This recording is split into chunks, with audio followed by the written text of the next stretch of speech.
Lalu kita akan menjelaskan pendapat Muhyiddin Ibnu Arabi tentang tema Allah wal insan, Allah dan manusia.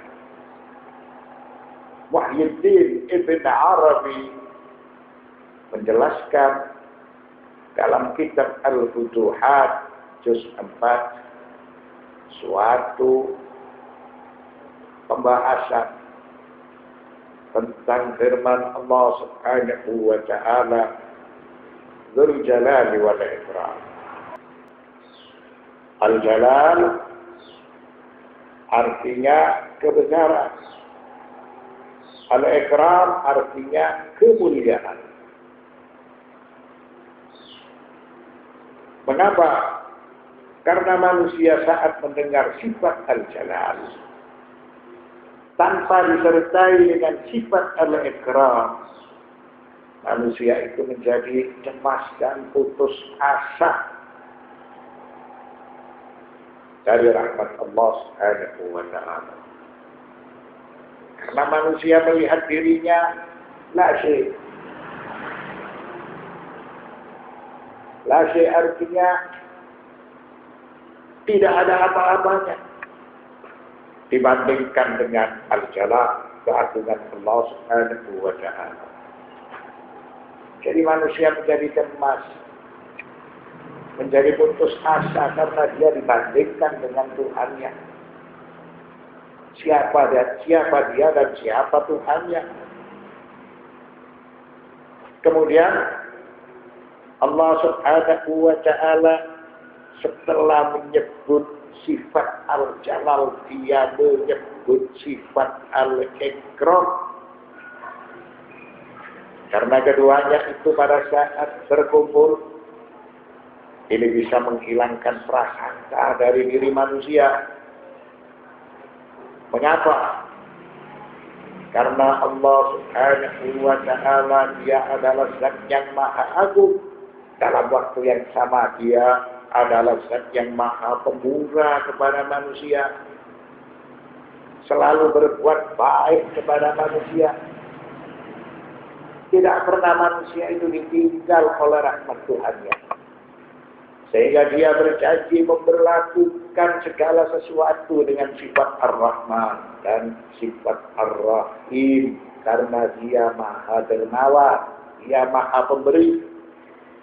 Dia selalu berbuat baik dan dia selalu menurunkan berkahnya. Sehingga manusia tidak lagi memiliki prasangka. Dia melihat Tuhannya itu maha pemurah, maha pengasih, maha penyayang, selalu berbuat baik, tidak pernah meninggalkan alam ciptaan itu sekejap mata.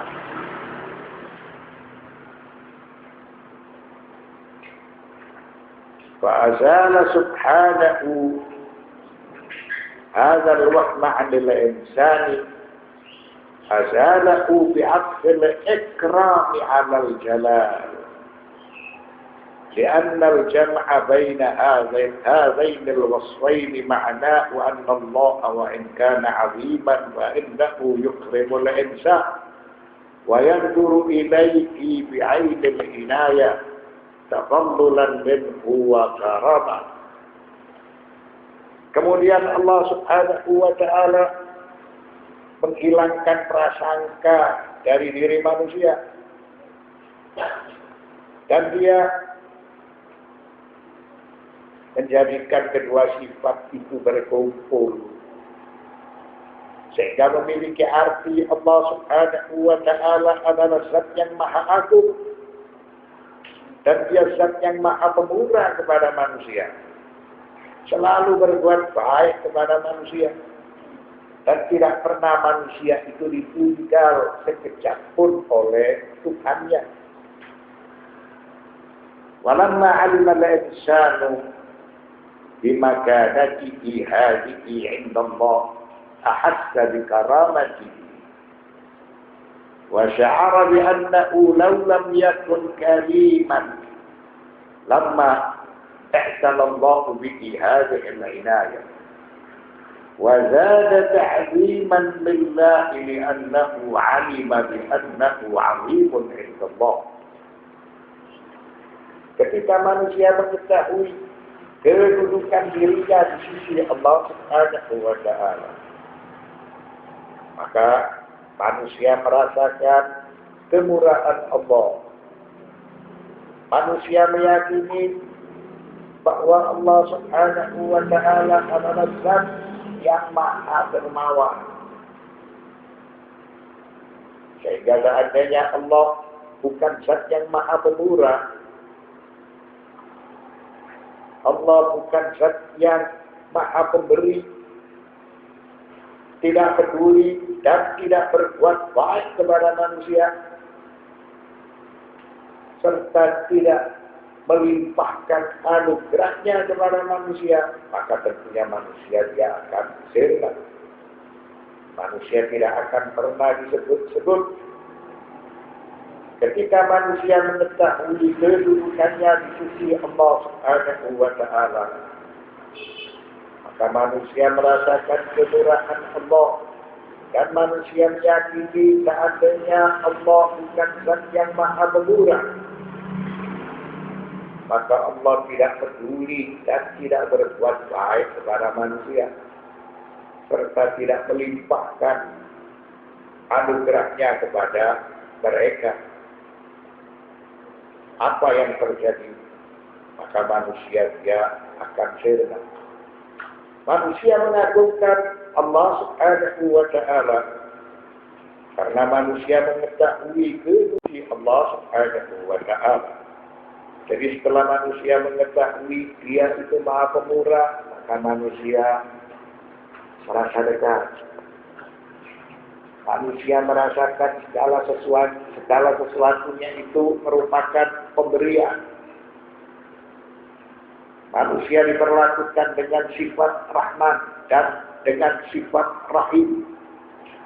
Manusia selalu diperlakukan oleh Allah Subhanahu wa Ta'ala dengan baik.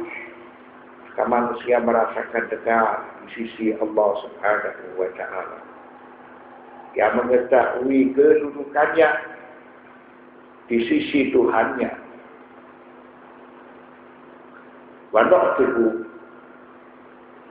ala qawli Ibn Arabi anna man ankara wujud Allah faqad asqata nafsahu an kulli i'tibar wa tanakkara li dhatihi wa karamatihi min haitsu la yurid li'annahu asya'a liman awjadahu wa karramahu wastahaqqa minhu al-'adab. إذا يقول الله تعالى ومن جاء بالسيئة فلا يجزى الذين عملوا السيئات إلا ما كانوا يعملون.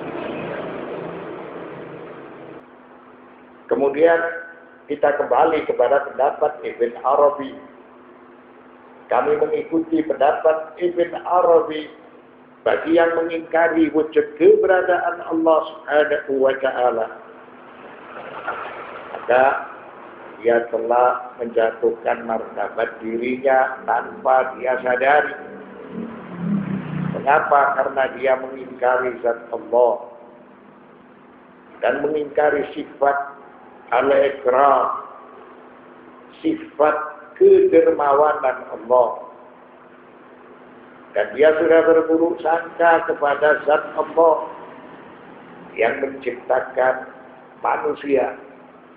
Berburuk sangka kepada Allah yang sudah berbuat baik kepada manusia. Tentunya kelak manusia dia akan mendapatkan siksaan dari Allah Subhanahu wa Ta'ala. Mengapa? Karena manusia ketika itu dia sudah ingkar dengan zat Allah. Ketika manusia ingkar dengan zat Allah, maka berarti manusia menjatuhkan martabatnya sendiri. Dan dia lupa bahwa Allah Subhanahu wa Ta'ala adalah zat yang maha pemberi. Dalam waktu yang sama ketika manusia ingkar kepada Allah, manusia berburuk sangka kepada Allah. Padahal Allah yang menciptakan manusia. Allah selalu berbuat baik kepada manusia. Tentunya manusia yang ingkar, dia akan mendapatkan siksaan dari Allah Subhanahu wa Ta'ala. Sesuai keterangan surat Al-Qasas ayat 82. Wa man jaa'a bis-sayyi'ati fala yujzal ladzina 'amilus sayyi'at illa ma kanu ya'malun. Barang siapa yang datang dengan membawa kejahatan, maka tidaklah diberi pembalasan kepada orang-orang yang telah mengerjakan kejahatan itu, melainkan seimbang dengan apa yang dahulu mereka kerjakan. Tentunya bagi orang yang tidak percaya kepada Allah, maka pasti orang ini tidak akan mentaati perintah-perintah Allah dan larangan-larangan Allah. Dan dia tidak bersyukur terhadap nikmat-nikmat yang telah diberikan oleh Allah Subhanahu wa Ta'ala. Serta dia selalu berburuk sangka. Kepada siapa? Kepada ketentuan Allah Subhanahu wa Ta'ala. Padahal Allah Subhanahu wa Ta'ala ya yang menciptakan manusia, memberikan kehidupan kepada manusia. Itu merupakan nikmat yang tidak terhingga. Dia selalu berbuat baik kepada manusia. Tentunya balasan manusia yang ingkar, maka dia akan mendapatkan siksaan. Sesuai dengan keterangan surat Al-Qasas ayat 82. Wa man jaa'a bis-sayyi'ati fala yujzal ladzina 'amilus sayyi'at illa ma kanu ya'malun. Wassallallahu ala sayyidina Muhammadin wa ala at-tayyibin at-tahirin walhamdulillahi rabbil alamin.